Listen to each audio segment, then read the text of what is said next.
Hi everyone, Jane here. Welcome to my channel and thank you for watching this video today. I'm going to have a play around with the granulating paints from Kuretake. These are the gansai tambis.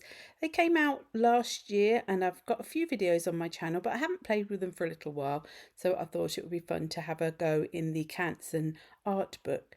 So I'm starting off by adding some of the paint into this ceramic palette. Ignore the colours on the outside, they're ones that were already in there.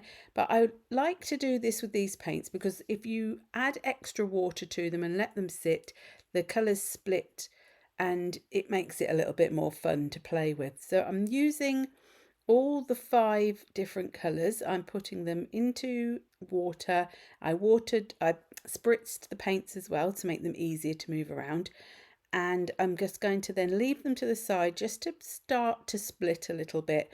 They're a very different sort of paint. They're granulating, but they're also, I would say, more than granulating, they are a paint that just splits into different colours. It's really interesting.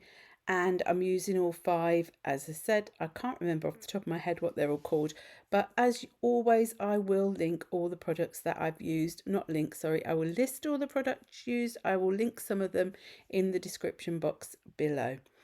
So I decided I wanted to divide my page up to make 4 little mini artworks on my Canson art book page. Now this is cold pressed cotton, 100% cotton watercolor paper, and I'm using my cheapest chips masking tape to just mask off the edges and then to create a divider to change the page into 4.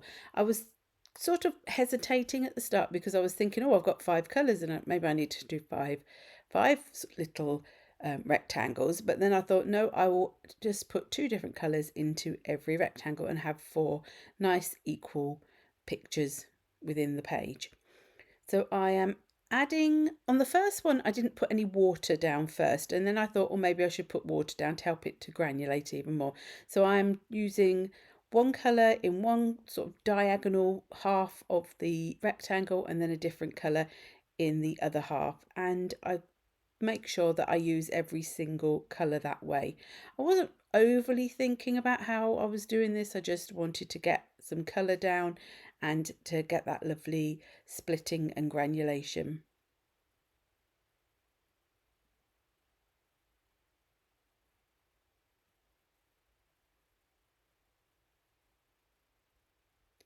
I left it to dry naturally. I did suck up a few little puddly areas with some kitchen towel, and then I decided that I wanted to add a little bit of extra colour into the corners, and I thought I'll get my distress crayons out to do this. So I added a little bit of colour. I tried to match the colours to the colours of the paints, and I just added a little bit of the crayon into each corner and then watered it out with a bit of water on the brush and then use my finger to smudge it around just to sort of give a little bit of extra intensity at the corners.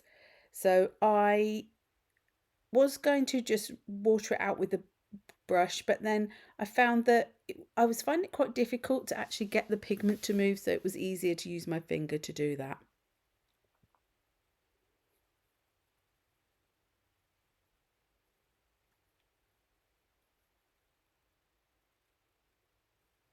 I wanted to add a bit of stenciling to bring some lightness back into the different rectangles. So I'm using this stencil.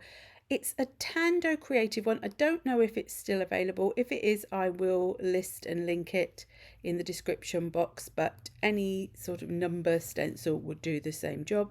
And I'm using white gesso.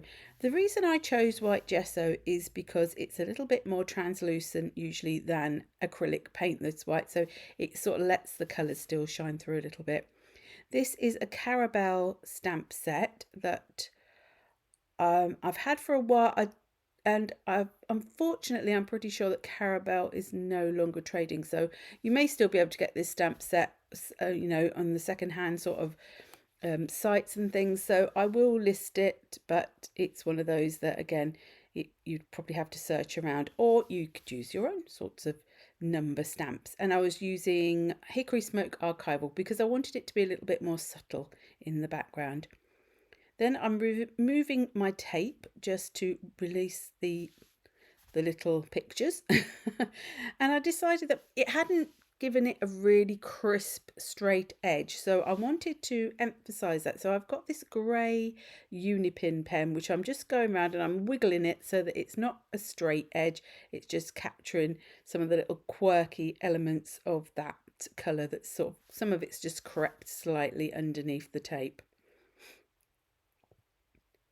Then I got my black Copic Acrylic marker and just added a few little dots inside each of the numbers that I'd stenciled on.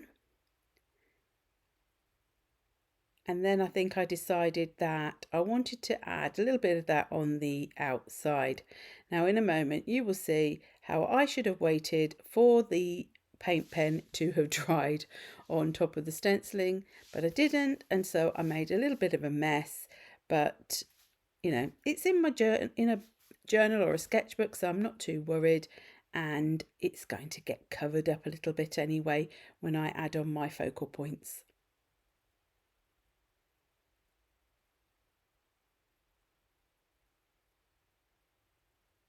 I did try and rub it off the mat then because I didn't want to dip my hand back in it again. Then I decided I wanted some little people, and normally I cut out on screen, but I sort of just went ahead and cut out some of these. So in the Little Personas book by Maremi Small Art, you get lots of different sizes, and this was an excellent opportunity to use some of these little tiny characters. So I chose ones that were facing different directions and were vaguely sort of matching the background colours a little bit. I wasn't too worried about that, but I wanted them to look in different directions and look like they were meant to be there, and I thought they were so cute. So I'm sticking them on with my Cosmic Shimmer glue rather than the matte medium because I felt that this was fine for these little characters. This is a sticker book, I think it's called Chit Chat. It has white stickers and this craft colour, and I thought because it's got a bit of a sort of industrial grungy feel to it, this page, I would go with the craft. And I just chose a couple of words for each little piece of art so that I could, it sort of emphasize what I felt the characters may be thinking about, or something that described them. I didn't go too deep into it, but you know, that was the vague thought in my mind as I chose my words. And then once I'd stuck them all down, I then went back in with the glue because, as I have said, and you're probably sick of me saying it, the stickers never seem to stick properly just with the gum that's on them. So I always add a little bit of glue just to make sure they're going to stick properly.